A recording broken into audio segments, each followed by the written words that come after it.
Let's talk about another subject. Last week you were endorsed by the National Right to Life Committee, but you oppose a constitutional ban on abortion. You say you'd like to see it the way it was before Roe versus Wade, with the decision up to states. Let's take a look at what one of your rivals, Governor Huckabee, had to say about that. Here it is.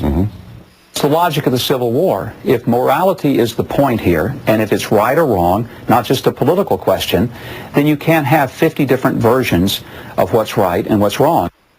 Senator, I'm going to give you a chance to respond to that in just a second, but let me ask you two yes or no questions first. Do you believe that life begins at conception? Yes. Do you believe that abortion is the taking of life? Yes. So why leave it up to the states where, as you well know, before Roe versus Wade, some states allowed abortion on demand? Well, in the first place, I guess over the next few weeks we'll have an opportunity to analyze Governor Huckabee's statements. He supported the same thing that I've been saying as late as last year, a couple of years ago. He said leave it up to the states, essentially.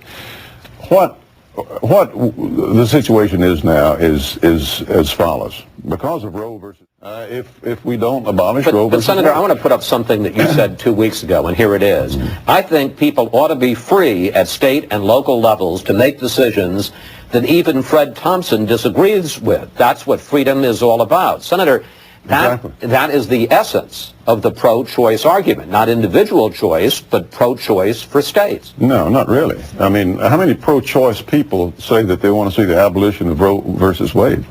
I don't know any. What I'm talking about is abolishing Roe versus Wade. If you can't carry but you're saying that states, even if you disagree with them, states could have abortion on demand. Well, that's not abortion on demand. They could restrict. They would have the ability to restrict abortion more than they do now.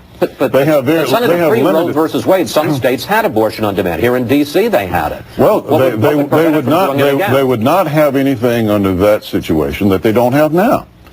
I mean, the gain would be on the pro-life side. I mean, they have Roe versus Wade and all of the progeny from that already. But you'd allow states to have abortion on demand. I don't know of any states that have abortion on demand. Perhaps they do. But what I'm saying is if Roe versus Wade passed, let's just say hypothetically, if you reversed reversed it. Let's just say hypothetically that some states did that. You'd have an awful lot of other states that are restricted by Roe versus Wade now.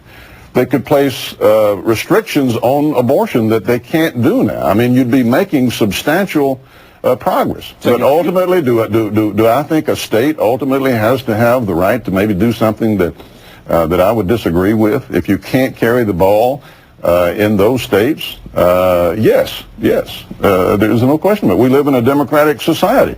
But if we can't carry the argument, if we can't win the argument, which I think that we are winning nationwide now, we can never pass a constitutional amendment anyway. We sit here and talk about the ideal, which would be a constitutional amendment. 2/3 of the Congress, 3/4 of the states, and are basically saying that we could get that done, but we can't go state by state and win this argument.